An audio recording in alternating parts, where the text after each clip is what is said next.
안녕하세요. 커피앤톡입니다. 오늘도 와주셔서 감사드리고요. 바로 사연 읽어보겠습니다. 안녕하세요. 저는 올해 49살이고 집에서 가정주부로 있는 아줌마입니다. 벌써 결혼을 한 지도 20년이 넘었고 연년생 아이 둘을 낳아 키운 것도 10여 년이 넘었어요. 저도 원래는 직장이 있었는데 연년생 아이 둘을 낳고 키우느랴 중간에 직장을 그만두고 쭉 집안일을 했어요. 지금이야 인터넷이며 책이며 아이 키울 수 있는 정보가 많이 발달되어 있는데 저 때만 해도 그런 정보 지식이 많이 부족했어요. 그래서 제 주변 분들 보시면 친정엄마가 오셔서 많이 도와주시는데 저는 그런 친정엄마가 없었습니다. 아니, 있었는데 있어도 도움이 하나도 안 되는 사람이었죠. 저는 아버지가 누군지 모르게 엄마랑 단 둘이 살았어요. 엄마랑 둘이 살아온 얘기만 해도 책 10권은 좋게 나올 것 같네요. 저희 엄마는 평생을 엄마 노릇을 하지 않았던 사람이에요. 낮에는 하루 종일 자고 저녁에 일어나 일을 한다고 나갔거든요. 그래서 저는 저 혼자 큰 거나 다름이 없어요. 어렸을 때 저한테 엄마라는 존재는 벽 같은 존재였는데 제가 성인이 되고 나이를 먹으니 엄마라는 존재가 참 짐 같은 존재가 되었네요. 근데 이 천륜이라는 게 제가 끊는다고 끊어지는 게 아니더라고요. 제 나이 50이 다 되어가는데도 엄마 전화만 올려대면 손이 벌벌 떨릴 정도니까요. 물론 이해를 못하시는 분들도 많으시겠지만 저 같은 사람도 있어요.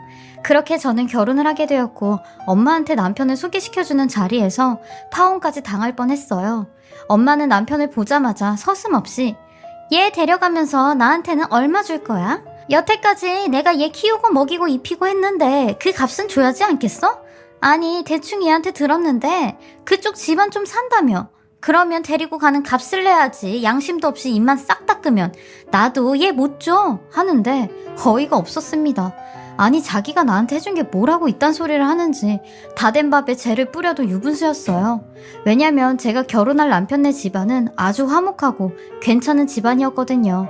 시아버님은 중견기업 임원하시고 시에서 CEO원까지 하신 분이셨고 시어머니도 기자 집안 출신의 그 연세에 여자 대학까지 나오신 엘리트였거든요. 서영아를 전공하셔서 시에서 작가로도 활동하신 분이셨어요. 제가 이런 집안의 남자와 어울리지 않는 거 누구보다 제가 더 잘 알고 있었어요. 그러니 부담스럽기도 했고요. 근데 저희 시부모님은 제 집안보다 저라는 사람을 더 좋게 평가해 주셨어요. 제가 남편과 2년 정도 연애를 했는데 처음에 만나게 된 곳이 성당이었어요. 친구 따라 다니지도 않았던 성당에 갔다가 굉장히 좋은 인상을 받고 나서 저도 세례를 받고 성당에 다니기 시작했거든요. 그렇게 성당 다니면서 남편을 처음 만나게 된 거죠. 그리고 시부모님도 같은 성당에 다니셔서 얼굴은 알고 있었어요. 근데 남편과 본격적으로 연애를 하면서 시부모님을 정식으로 뵙게 되었고 그 후로도 자연스럽게 만남을 자주 가졌어요. 특히 시어머니께서는 저를 굉장히 이뻐해 주셨는데 시어머니는 2년 동안 절 봐오시면서 항상 하시는 말씀이 있으셨는데 내가 그렇게 딸이 낳고 싶었는데 우리 집에 딸이 없으니 은주가 우리 집 선물로 온 것 같아. 나는 아들만 둘이다 보니까 며느리 생기면 잘해줘야지 했었는데 나도 노력 많이 할 테니까 우리 서로 잘 지내보자 하셨죠. 그렇기에 결혼 승낙도 별다른 어려움 없이 해주셨어요. 하지만 저희 엄마 때문에 이 모든 게 다 물거품처럼 사라지는 것 같았죠. 남편과 엄마와 셋이 만나고 나서 저는 엄마한테 처음으로 소리를 지르며 악을 썼던 것 같아요. 엄마는 내 평생 한 번의 도움을 준 적이 없으면서 내 결혼까지 망치려고 해? 나는 행복한 결혼 생활 할 자격도 그런 권리도 가지면 안 돼? 이게 어따 대고 큰 소리야? 누가 뭐래? 그러고 살아. 근데 너 그건 알아둬라. 네가 그렇게 산다고 해도 딸은 엄마 팔자 따라가는 거야. 나도 행복하지 않았는데 너 혼자만 행복하려고? 그건 안 되지.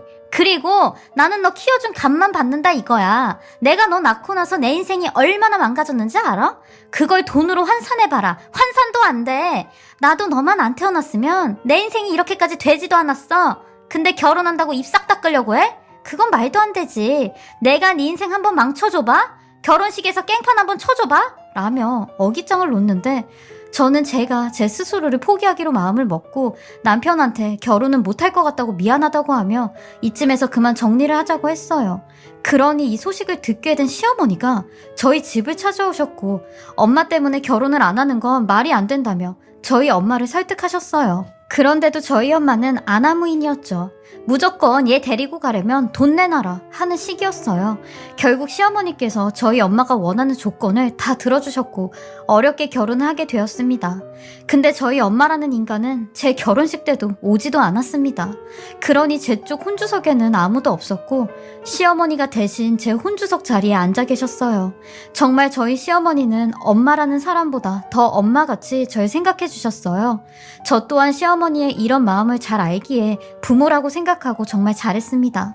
제가 부모 복은 없어도 시부모님 복은 있었는지 결혼하기 전에는 나는 이번 생은 완전히 버림을 받았구나 라는 부정적인 생각을 했었는데 결혼을 하고 난 뒤에는 내 인생도 최악은 아니구나 라는 생각을 했어요. 그 정도로 정말 행복했습니다. 근데 천륜의 끈은 생각보다 지독하게도 끈질겼고 매번 잊혀질만 하면 엄마가 제 앞에 나타나 저를 괴롭혔어요. 심지어는 본인이 요구하는 걸 안 들어줄 때마다 으름장을 놓아야 되는데 제일 만만한 게 저보고 이혼하라는 소리였습니다. 이런 남자랑 살 거면 이혼하라고 하는데 한 번은 이 소리를 저희 시어머니 앞에서 했다가 시어머니가 저희 엄마한테 사돈은 딸이 이렇게 시집가서 잘 사는 거 보면 고맙고 대견하지 않으세요? 나한테 득이 있어야지 고맙고 대견한 거죠? 나한테는 개뿔 떨어지는 것도 하나 없는데 제가 고마운 마음이 들겠어요? 하는 겁니다. 아, 그러세요. 그러는 사돈은 딸한테 한 번이라도 고맙게 대해준 적 있으세요? 사돈도 자식한테 해준 게 없는데 왜 이렇게 바라는 것만 많으세요? 사돈은 제 자식들한테 이혼을 해라 말아라 말할 자격 없으세요 라고 하니 내가 왜 자격이 없어요? 내가 얘를 낳아줬는데 내가 엄마인데 내가 왜 자격이 없어? 며느리도 엄마가 이런 사람이었음 태어나려고 하지도 않았겠죠? 며느리가 태어나고 싶어서 태어났겠어요? 그건 낳아준 게 아니에요, 사돈. 그리고 이런 말할 자격 정도 갖추려면요. 최소한 부모 도리는 하고 말씀하세요. 그리고 제 며느리한테 두 번 다시 이런 소리 하지 마시고 찾아오지도 마세요. 사돈은 제 며느리한테 이럴 권리 없으세요. 하셨어요. 그러니 저희 엄마 되도 안 되는 큰 소리만 치시다가 가셨어요.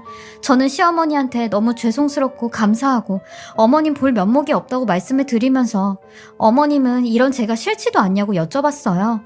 그러니 시어머니께서 처음 얘기를 하는 거라며 말씀을 해주시는데 저희 남편도 모르는 얘기를 저한테 해주셨어요.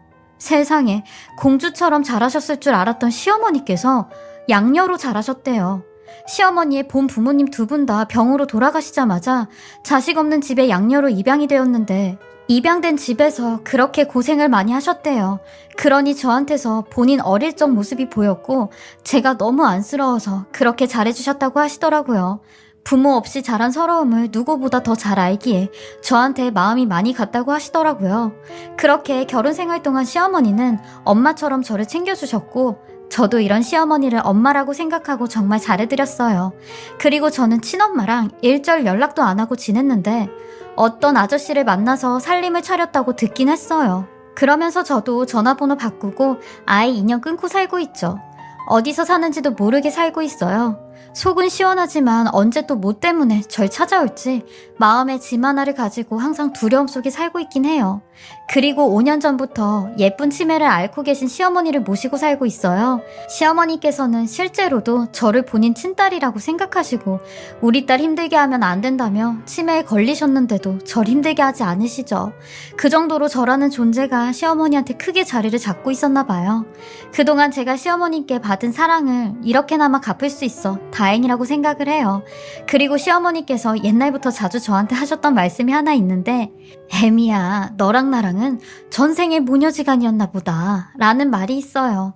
시어머니의 이런 말씀처럼 고부지간이 아닌 모녀지간처럼 돌아가시는 날까지 행복하게 잘 살려고 합니다. 제 자식 평생 사랑이란 걸 처음 알게 해준 가족이니까요. 저의 이런 소소한 사연 들어주시고 읽어주셔서 감사하고요. 다들 행복한 가정 이루시고 평안이 가득하시길 바라겠습니다. 지금까지 사례자분의 글을 읽어보았는데요. 정말 마음속 깊이 훈훈함이 느껴지는데요. 사례자분이 시어머니를 사랑하는 마음과 시어머니가 사례자분을 생각하는 마음이 전부 다 느껴졌습니다. 이심전심이라고 서로 마음이 잘 통하시는 것 같아요. 그리고 사례자분께서 아직 마음에 큰 짐이 하나 있다고 하시지만 그 짐 또한 잘 해결이 되셨으면 좋겠습니다. 사례자분 가정에 항상 행복만 가득하시고 웃음이 넘쳐나시길 바라겠습니다. 지금까지 커피앤톡이었습니다. 오늘도 제 채널을 봐주셔서 감사합니다. 저는 다음 영상으로 또 찾아뵙겠습니다.